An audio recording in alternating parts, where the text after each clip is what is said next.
The worldwide activities of the Lucius Trust, founded by Alison Foster Bailey, is dedicated to establishing human relations by promoting the education of the human mind towards recognition and practice of the spiritual principles and values upon which a stable and interdependent world society may be based. Like Alice Bailey, Sarah McKechnie is taking her professional and spiritual journey through life with her husband, Dale McKechnie, who is Vice President of the Lucius Trust. Sarah McKechnie, I can only imagine that you've been asked thousands of times to speak on the history of Lucius Trust founder Alice Bailey. But before I ask you to do this, I would like you to reach farther back into history and give us an overview of Alice Bailey's Russian mentor, Madame Helena Blavatsky, and why Bailey looked to her for inspiration. Madame Blavatsky, as she's called, or sometimes referred to as HPB, her initials, was a real pioneer in the bringing of what's called the ageless wisdom to the West. The ageless wisdom is a term for the spiritual teaching that for most of human history was hidden or veiled, but it's like a golden thread that runs throughout the world religions and mythologies and has always been present in human consciousness in some form or another appropriate for the time. Then in about 1875, a Russian woman, Madame Blavatsky, who had traveled extensively throughout the East and studied with spiritual teachers who were in remote locations in Tibet, in Egypt, deep in South America. She traveled all over, which was extraordinary for a woman in those times, wrote a work that's called The Secret Doctrine, and it was really fundamental in bringing the ageless wisdom into Western consciousness. Alice Bailey herself discovered the secret doctrine when she was living in California. Her own personal story is very interesting. She was a divorced woman with 3 small daughters to raise, and through a series of extraordinary events, she discovered the secret doctrine and was put in touch with 2 students who had studied personally under Madame Blavatsky. And so Alice Bailey became deeply engrossed in the study of the ageless wisdom and became an expert on the secret doctrine and began to teach it herself. So yes, you're right. Blavatsky was in many ways Alice Bailey's mentor, even though they never knew each other. Is it true that Blavatsky's writings might have been plagiarized or at the very least served to inspire the recent best-selling book, The Secret? I don't know. I am not terribly familiar with that book. I've heard of it. I think that some of the principles in the book The Secret are fairly well-anchored ideas that are really part of the ageless wisdom and therefore part of the library that humanity has been given. I wouldn't use the word plagiarized, which suggests stolen, just rephrased for modern man. I understand that both Madame Blavatsky and Alice Bailey's mothers died when they were young girls. And because death is life's greatest mystery that can't truly be explained, even though traditional religion attempts to do just that, do you think that the death of these women's mothers could have been the catalysts that set them on a path to esoteric study? That's an interesting question. I had never thought of it that way. Quite possibly it's true. Alice Bailey, in her autobiography, which is called The Unfinished Autobiography because she died before she completed it, does talk about her childhood, and in fact she was orphaned. Both her mother and father died before I think she was even 10 years old. And it was devastating for her, as it would be for any child of that age. She was passed back and forth between different parts of her family, and that had a big impact on her spiritual development because, as I understand it, every summer she would be shipped off to her grandmother in Scotland, who was quite a fundamentalist Christian, and Alice imbibed the fundamentalist Christian doctrine of her grandmother so deeply that as a young woman, she was very narrow-minded, in her own words, a rabid evangelist, and went to India to preach the Christian doctrine to British soldiers in India. But as she discovered, they were more interested in drinking cocoa and playing chess with her than listening to sermons. Expand on Bailey's biographical data for me, that would be great, because I think it's a pretty interesting story she had. You know, her first husband who was abusive, and that's the sort of thing that women are still dealing with today, to go on to become such a great and interesting woman. I suppose all of us are a product of our life experiences, and Alice Bailey certainly was. She was an orphan. That's fundamental. She was born in the Victorian era of England. That's fundamental to her character. She was born to a life of privilege, and that also is fundamental. She never went to a school. She was tutored privately, and she had a first-class education and an incredibly well-developed mind, which became very important for the work she later did. She was, as I said, a fundamentalist Christian as a young person.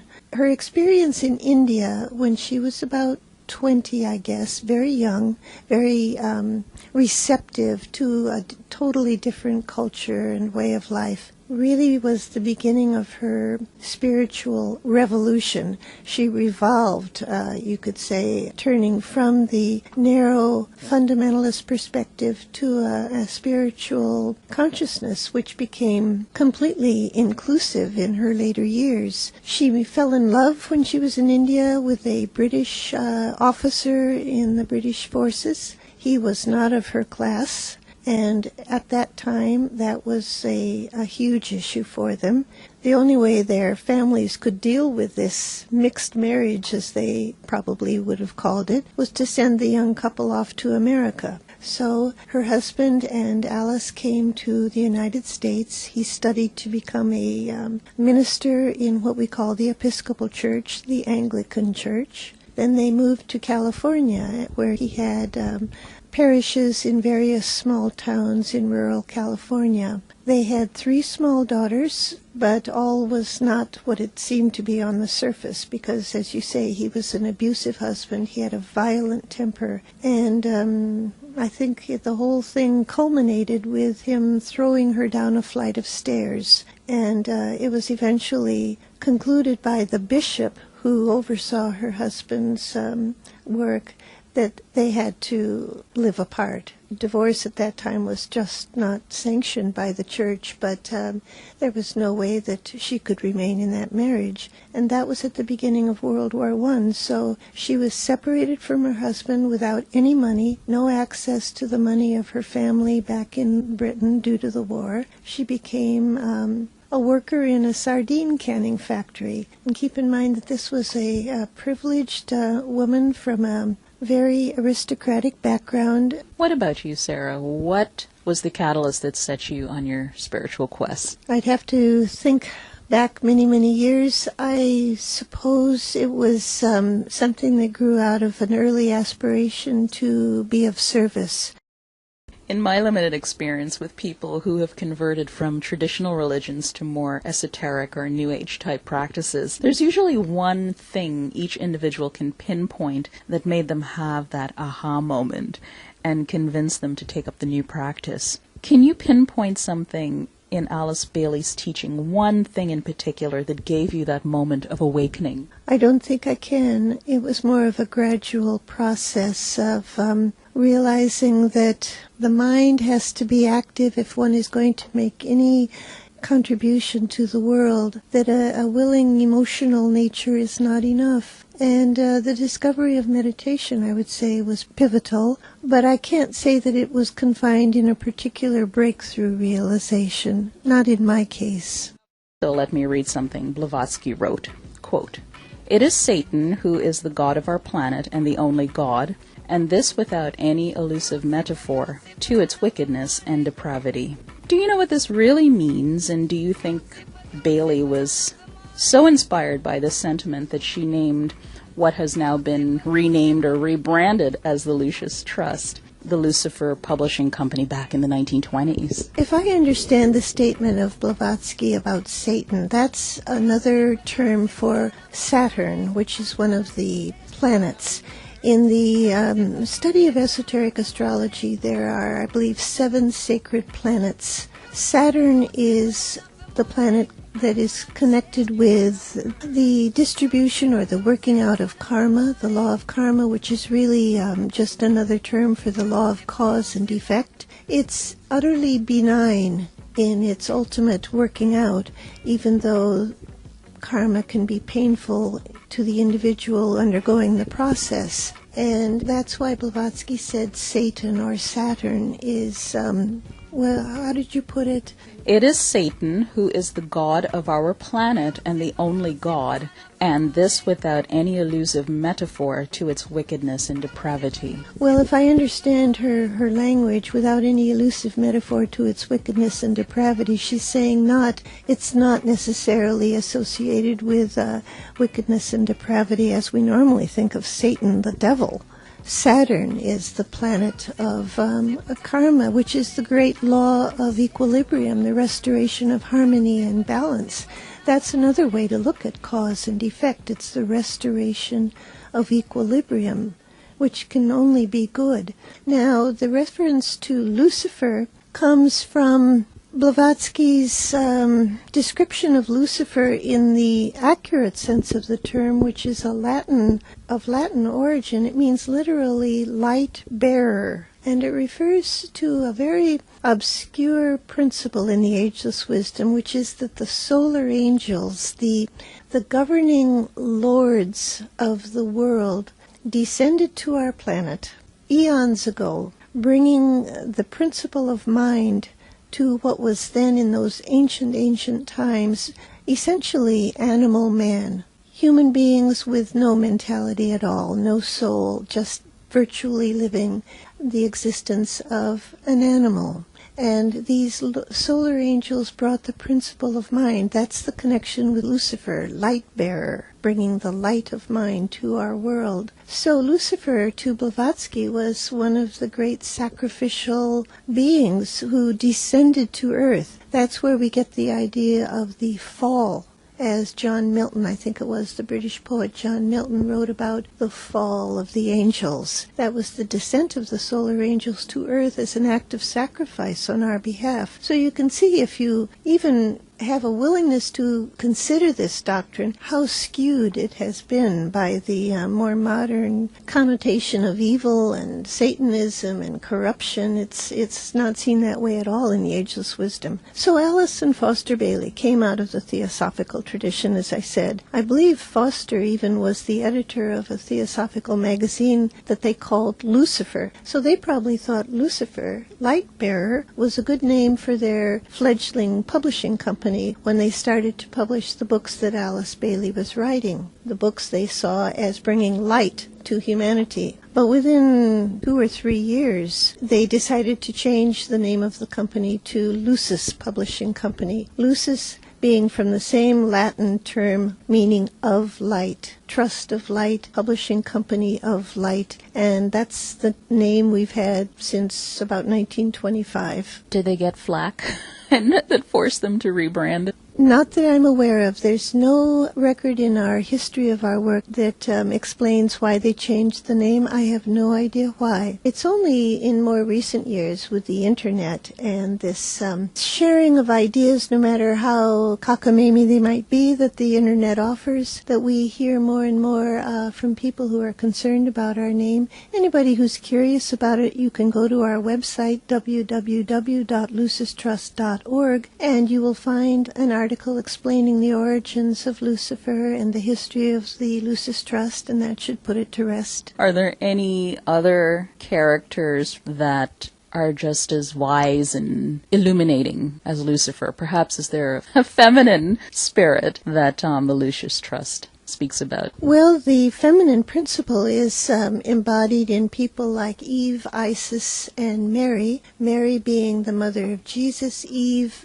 being the biblical wife of Adam, Isis being one of the rulers from Egyptian mythology. Generally, the feminine principle in the ageless wisdom is equated with matter, and matter, according to Blavatsky, is spirit on its lowest level, and spirit is matter on its highest level, and the two are one. It's not correct to see matter as contaminated and evil, and spirit as the only good. The whole objective, especially in the coming age, is to see the mergence of spirit and matter in perfect union, so that life on earth becomes an accurate expression of God's plan as it exists in the mind of God. To bring through that plan on earth is to merge spirit with matter. The feminine principle is the receptive principle, the masculine principle being the spirit or active agent, but nothing is accomplished without the feminine principle carrying it through and bringing it to birth. Going back to, I guess, astronomy or astrology,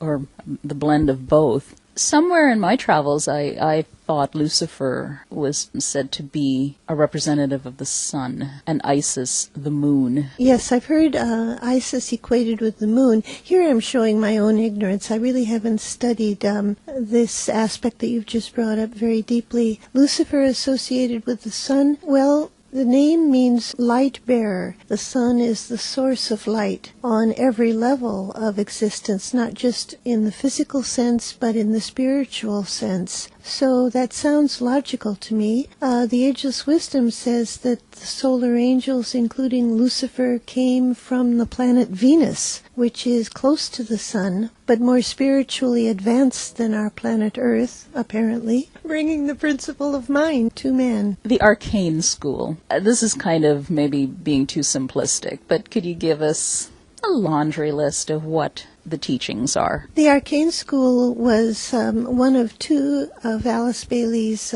spiritual contributions. One of them was the writing of the 24 books of Ageless Wisdom, which are published over her name. The other was the establishing of the arcane school, which she began in the early 1920s and which exists still today. It functions as a correspondence school for students all over the world. Lucis Trust is a non-governmental organization that has an affiliation with the UN. How does your esoteric practice interface with the figures and policies of world government? It's a bit of a reaching question, but I thought I'd give it a shot. That's all right. In some circles who don't know very much about our work, they have accused us of being in favor of a one-world government. That's not the case at all. We don't believe for a minute that there's any one system of government that would suit the whole world. Cultures and societies are different, and it's the right of nations to choose their own form of government. The term one world government is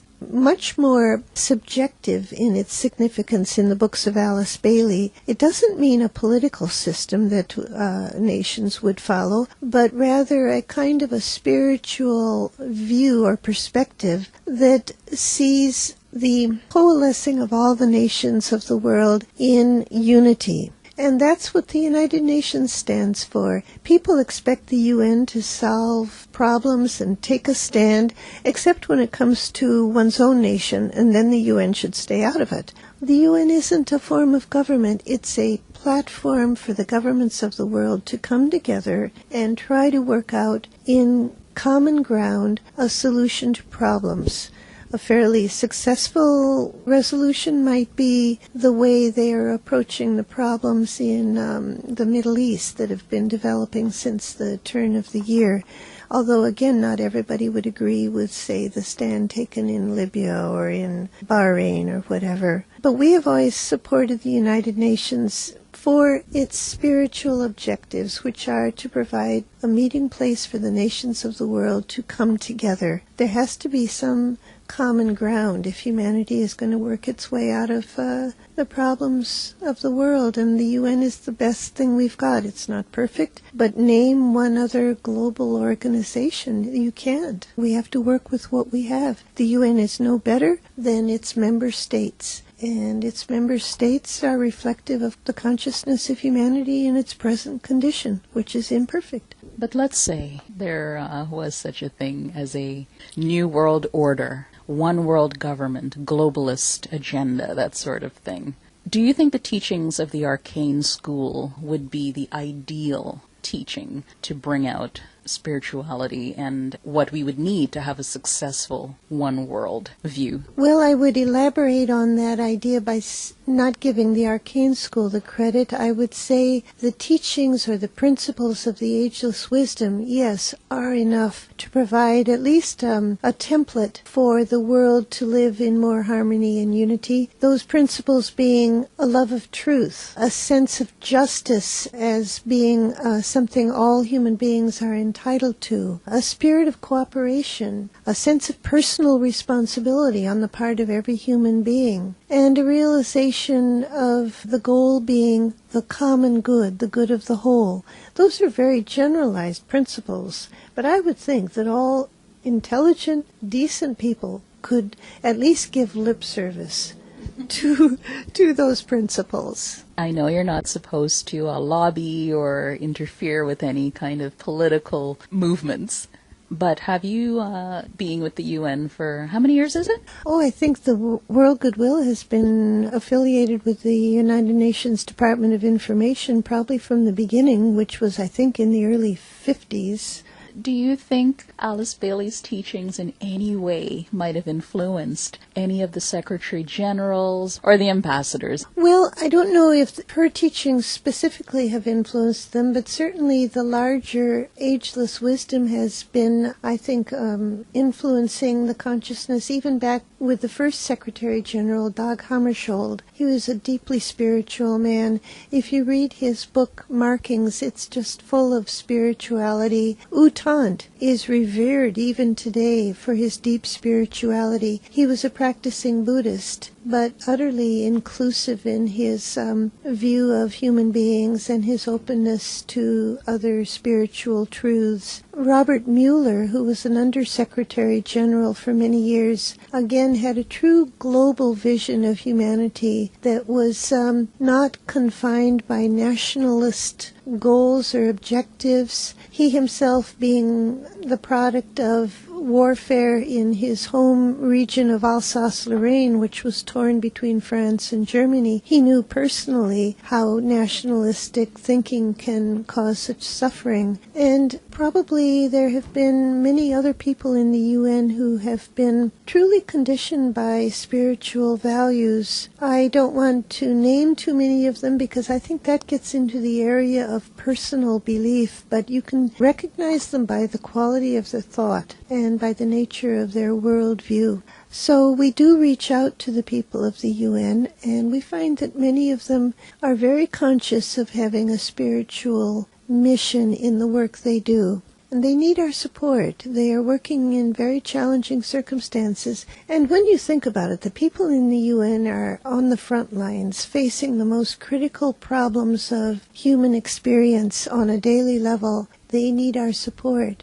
Let's look at life's lessons through the lens of Alice Bailey's writings and start off with that one question that's a cliche, but what is life and why are we here? That's certainly the big question, isn't it? The best I can say is that we are here to develop a consciousness of relationship. We're told in the writings of Alice Bailey that we live in a solar system, in a universe that is governed by the second ray of 7 rays, the second ray being the ray of love. And this is working out in human consciousness as it evolves, as a sense of relationship, of being a part of something much greater than an individual self. And the whole progress of the spiritual path for anyone is to steadily expand the consciousness, to understand or incorporate larger and larger awareness of a wholeness, which if you are religious you call God. If you're not religious you might refer to it as a basic energy, but we are not isolated islands. We are living fragments of a deity, which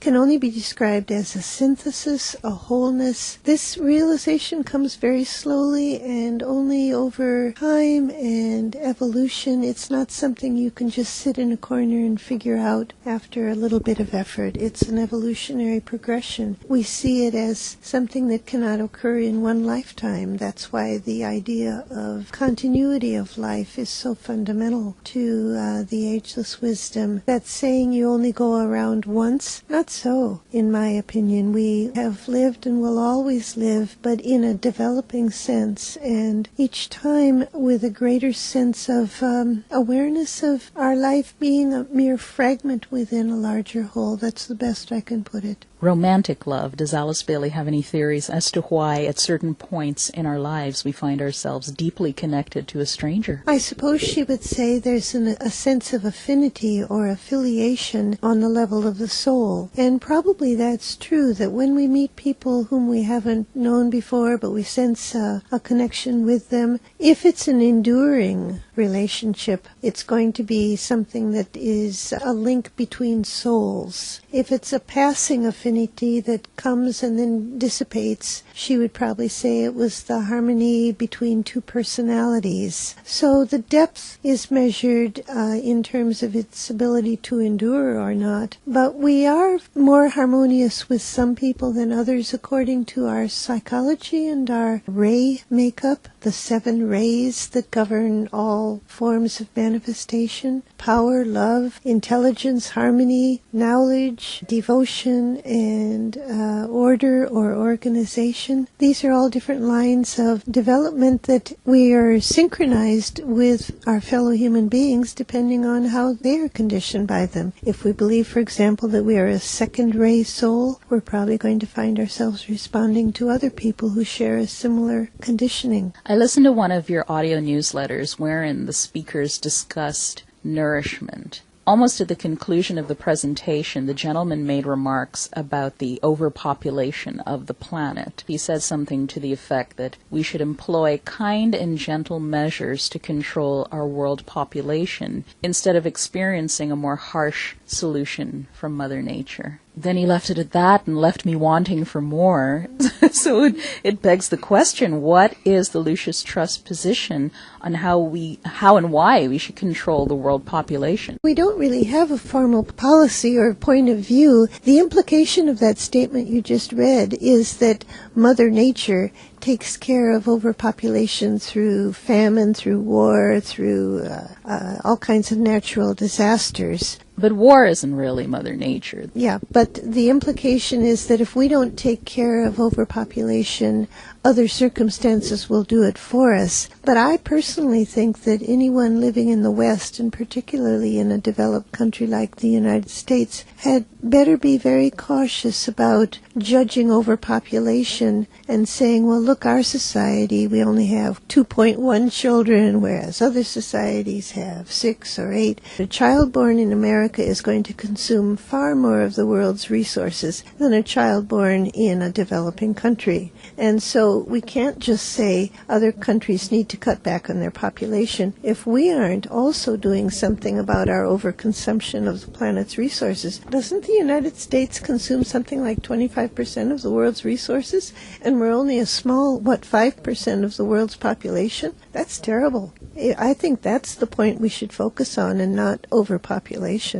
Did Alice Bailey have any particular views on the prophets who have come into the world throughout history? As I recall from her writings, she viewed them as forerunners who are the advance guard, we could say, bringing teaching or sometimes warnings. For example, Isaiah in the Old Testament, some of the Old Testament prophets. Nowadays, I think the prophets are coming more in group form, and we see them active in the world through just about every area of human experience. They're the people who have an insight into the developing trends of the world and can help to warn and guide humanity. You can hear their voice in economics, in science, in religion, in education, in culture. They're the forerunners. And they're trying to chart a new course for humanity. Their voice is becoming more and more prominent, I think, and thanks to modern technology, more universally accessible. But is it not so that Lucis Trust, Alice Bailey, was looking for specifically the prophet Maitreya? The Maitreya is a being, an entity that is expected by the Buddhists. It's the reincarnation of the Buddha as the world teacher, the final Buddha, he whose name is kindness, we're told.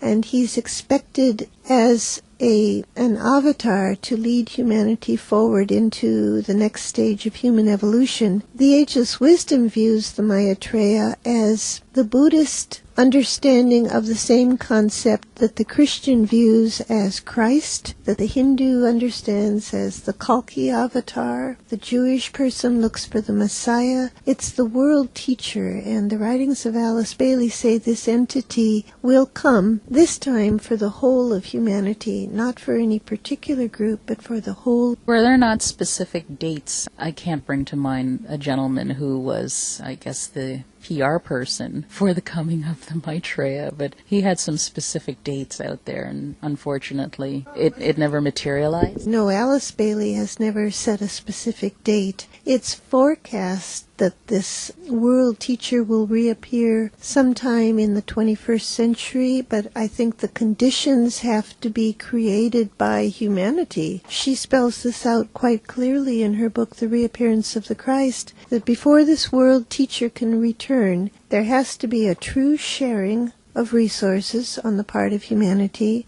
and the growth of goodwill in the world. And as well, we have to see some signs that the political and religious systems are willing to clean house. And I think we can certainly look at what's going on, say, in the Catholic Church and in the political field and realize that there is house cleaning going on. And that's all very positive. But a true sharing, we have to demonstrate a greater growing goodwill.